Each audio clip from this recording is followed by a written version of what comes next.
Alrighty. Hello, everybody, and welcome to another week of Real Talk for Real Moms. This is my friend Michelle, and we're going to talk a little bit about motherhood with her today. I'm really excited about it, actually. Alright, so let's start it simple. How many kids do you have? I have 5 children. 4 of them are adults now. So they range in age. The youngest is 16, the oldest is 33. Oh my goodness. Okay, so I typically ask everybody this one, so this should be fun since you've got such an age range.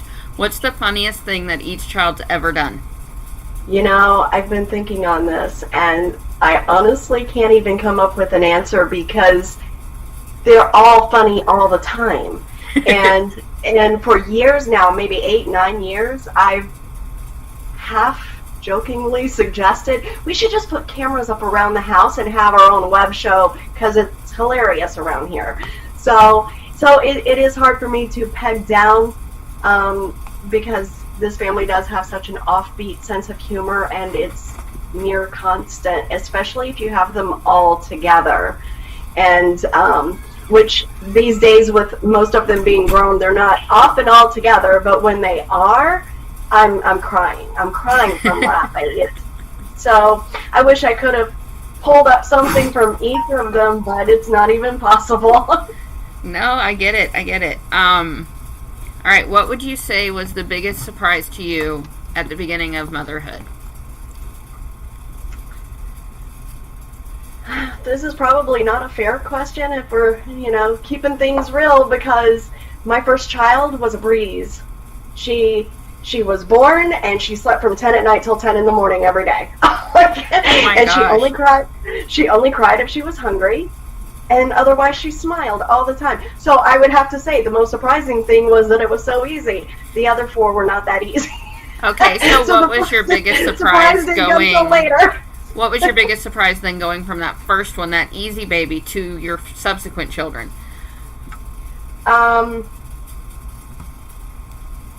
With my son, the second child, that he did fit that newborn, new baby kind of what you expect, where they're up in the middle of the night and they cry every few hours, and so that really was the shocker to me, because I had been spoiled on the first child, and then as it went on, I guess they were all kind of like that, and then when my 5th child was born, we didn't know it for years, but she was actually born with mental illness. Okay. And so that's not so much that she was the one that had me lost. I just remember sitting and crying and going, I don't understand. Why is this baby so hard? But, years later we figured out, oh, that's why she's that hard. But, so mine probably was a reverse experience. The first child didn't really surprise or shock me in any way. And just as it went on, things The changed. shock level rose. All right. And then as they've gotten older, since you really do have all the way through adulthood, have the things that surprised you or that kind of took you like, whoa, have any of those changed as they've gotten older? Maybe not. I mean, as they get older, things get easier. Okay. They just do. And, when people typically talk about, they have older kids and they go, oh, I miss having babies. Oh, there's a baby. I miss having a baby. I have to be honest. Babyhood is not my favorite part. It's not. I love babies. And yes, the cuddling and smelling their heads and, all of that. But the fact is, I am incredibly, I'm kind of a workaholic, and I try to stay busy, and like people, even my children have a hard time with, they want to sit down and watch a movie, and I can't, I'm always thinking of something else to do. And as some people would call that a type A personality, but my mind is always racing with the next thing, the next project, the next 10 projects. And so while of course, I look back on those times of sitting and rocking and nursing the babies and everything, fondly, and I don't regret doing it. I will say that that probably wasn't my favorite time. I love the teen years. The teen years are absolutely my favorite stage. If you go through all the phases of childhood, that's my favorite. I love the teen years. Even the tween years, like that 12-year-old, I know everything and I'm going to assert my independence age. I haven't really experienced that. Oh. I mean, I'm not going to say that. Okay, my son was in public school, and so we did kind of experience that. But, well, he kind of went in and out. He asked to I had to bring him out of school. That's how I started homeschooling. But then he asked to go back. But then he didn't really go, and he skipped a lot, and then I pulled him back out, and we went back and forth with him for a couple of years. But because he had that peer influence, it was very different from the girls who were homeschooled. Okay. You see what I'm saying? So it was different because, I mean, like, Lorelai's 16, and, you know, she doesn't have peer pressure. She doesn't have that peer pressure. She has peers, she has friends, but she doesn't have that negative influence. Gotcha. Yeah. So, but I'm not saying that's the same for all homeschool families. I mean, I see homeschool moms all the time going, the tweens, you know, but I didn't experience it. So basically, you've just had a blessed covering in the newborn phase, you had a blessed covering in the tween phase, and everybody envies you about right now. You know, I mean, we have our things, but our things are very related to the mental illnesses, not so much to just them being kids in general. Makes sense. Now, what would you say was the hardest part for you of being a mom? The hardest part. The hardest part of being a mom would probably, that one's hard. Self-doubt. Early on, when I was in my young 20s, because I was a young mom. My first child was born when I was 3 months shy of 18. So my first three kids, my third child was born before I turned 22, or just as I turned 22. So I had 3 children under the age of 5 at that age. Wow. And so I think that back then my biggest thing was wanting to be perfect. And so I would look at people I knew in the family who I thought, oh, she's a perfect mom, and try to be her, try to emulate her, and and it never really worked because I'm still me. And so probably just my own not great self-image back then. That I just didn't know how to be comfortable being myself. Once I got in, which homeschooling helped that, because it was us, it was me, my kids, and we were living in a cottage, and it was just us. And it was then that I learned to just be Michelle. And guess what? That works. So that was probably the hardest thing for me, was just trying to learn to be the mom that I am, not the mom that somebody else is. That makes sense, because I probably couldn't parent your kids, you couldn't parent mine, because of personalities. Like, that's just not how it was designed. What would you say was the biggest help for you as a mom? What was the biggest help, or who was the biggest help? Either way. You can answer it both ways if you want, but... I would say probably the biggest help was just what I just said. Just learning to be comfortable being me. Okay. But if we go, who has been the biggest help? It would probably be my daughter, Leanne, which you know her as a geeky ginger. Yes. She's probably been the biggest help to me, especially when it comes to raising my last child, because she has always been there. She is always there, and if I couldn't handle whatever was happening, she would show up at my house. She just I'm in the middle of this situation and I can't diffuse it and blah blah blah. And she just walk through the door and get things to calm down or whatever. Or if it's just becoming especially stressful, she takes her and goes, hey, you're gonna come spend the week with me, and just change things up. So, and even last year we had moved from Florida to Georgia, and Lorelai was having a really hard time, and Leanne took her and kept her for the summer and put her back in dance class and just kept her all summer long. So she's probably the biggest. You raised your biggest support. Yeah. If you could give, sorry, I'm looking at my notes. If you could give one piece of mom advice, what would it be? To just trust your instinct and who you are. And you know, there's a lot of negativity out there. A lot of people who want to, you know, the term these days is mom shaming, but everybody has their opinions.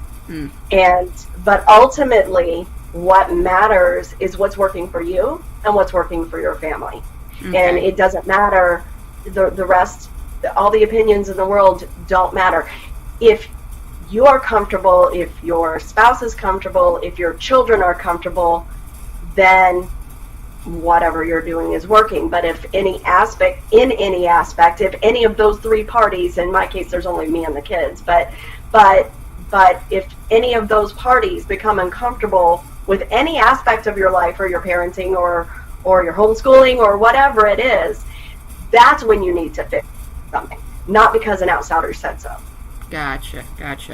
All right, and then I'm going to throw you a curveball and give you a question that wasn't on your list, just because, why not, right? Okay, so some of my followers, some of the people that watch these homeschool, some don't.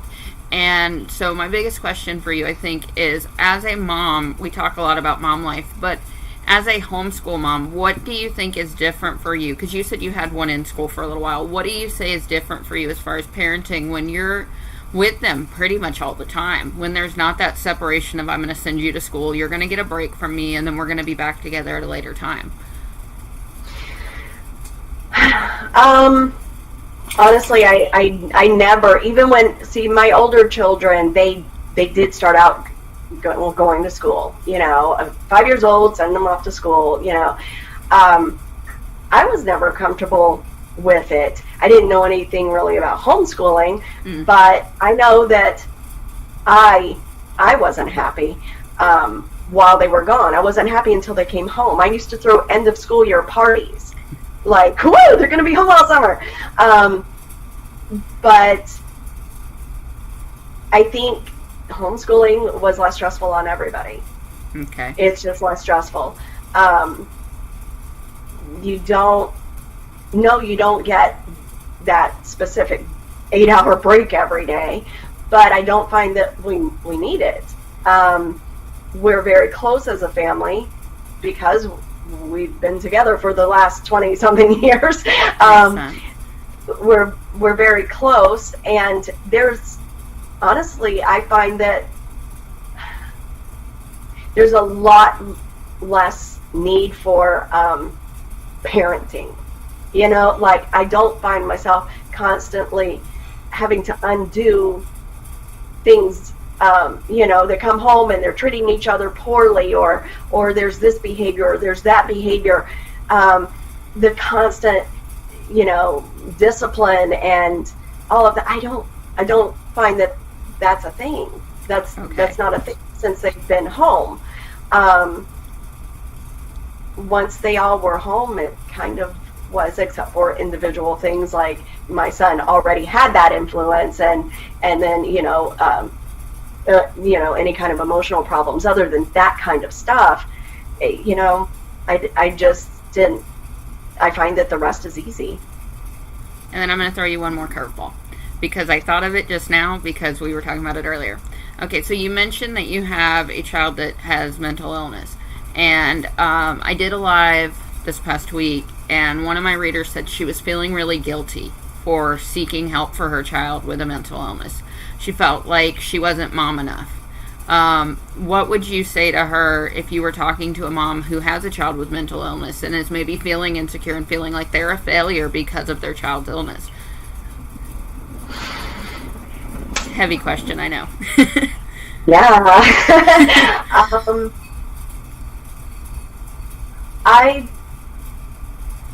I guess I can understand where she's coming from, but I don't agree that getting help means you're failing.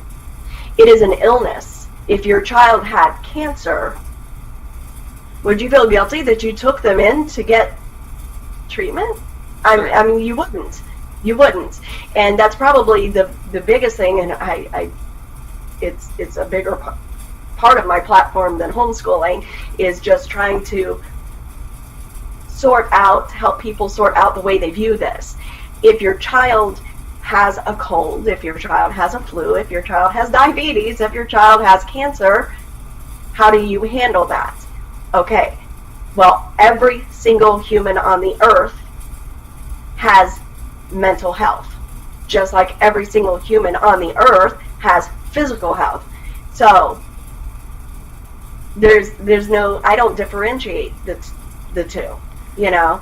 Now, how you treat, that's up to you. That's a decision within your family, whether you use natural things or whether you use conventional medicine for your flu, for your cold, for your diabetes, or for your mental health. All of that, those are things that we individually have to decide, and probably are going to be largely based on our own family culture, how we already do things. But getting help, there's no shame in getting help, because illnesses need to be treated. One way or another, illnesses need to be treated. You can't just go, well, I've got cancer and I'm just going to sit and wait. I mean, you could, but it's probably not the best idea. But what I told her, and I want to ask your opinion, make sure I gave her the right wisdom here, just because you're walking this road. I told her to give herself grace, because it is a health need that needs to be met, like you were saying. And so you give yourself grace and you treat yourself with kindness and understand that you are caring for your child, and anybody else's opinion of that really isn't important. Like we talked about earlier, it's more about what is healthiest for your child. Would you agree with that? Absolutely. You have to do what you feel is best. And here's the thing. If you do have the option, depending on the illness, of not necessarily getting some sort of medication or not getting some sort of therapy, or if you have that option, if you go, well, they could live without that and be okay, even if you do that, where are your stress levels? Where are your stress levels if you choose that?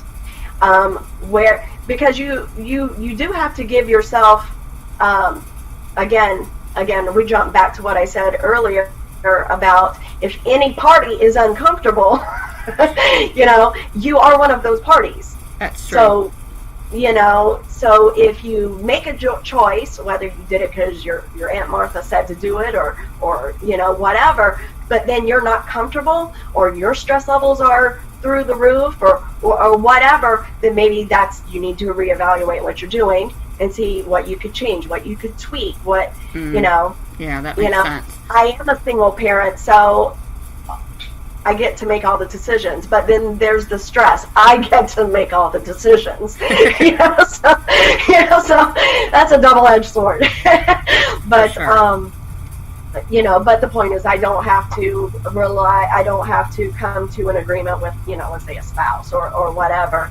But I do have to live with my decisions, and my child has to live with my decisions, and she plays, now that she's older and more stable, and a lot of her symptoms are gone. She plays a part now in choosing what we do, she's 16. So, yeah. She now is able to play a part in her own healthcare. That's awesome. That really is. And some kind of say-so now, and has for the last couple of years. And if there's anything she's not comfortable with, whether it's something, I was going to put on my blog or Instagram or even, hey, well, you've got this, we could go get therapy for that. If she says, I don't really want to go down in black and white as having that, then I go, okay. There you okay. go. Then we'll figure out something else. So she has a say-so now. And here's the question I think you'll have a lot of fun with. So tell everybody where you blog, what you blog about, where they can find you. Okay, my blog is called The Heart of Michelle at heartofmichelle.com. And for years it was a homeschooling blog, and that was all it was. But now she is older, and I do pursue other passions, and so now it's more about, I would say more about, because I was a Charlotte Mason blogger, and there was a strong focus on outdoors. Okay. And art, and several of my children are artists and dancers and singers and whatever. But the focus really was on the arts and the importance of getting outdoors. And the reason that my daughter, the foundation for why my daughter has been symptom-free for the almost 3 years now, it started with how much outdoor time she got. And so it kind of transitioned. So now it's kind of an outdoor, there's a focus on getting outdoors. Okay. So there's still homeschooling, there's still nature studies and all of that, because that is about getting outdoors. But there's also a focus on our hiking adventures, and there's recipes here and there, quick fix for the busy family who's always outside. And doesn't want to come home and spend 2 hours in the kitchen. Yeah, those I would say, and there are mental health posts. Okay. So it's kind of a blending of all of these things. A blending of who you are. Yeah. And you guys definitely want to go check it out. I'll put some links in the description of the video, just because, she really does a good job for those of us who don't go hiking as much as they should, getting a few tips on making the most of that. In fact, I think we're headed out tomorrow to go check out some alligators and go through a reserve and see what it's like to go hiking in the middle of alligator breeding season. So it'll be fun. Oh, it's going to be fun. But anyway, thank you so much for taking time to talk to everybody. You have a great day. You too. Bye. Bye.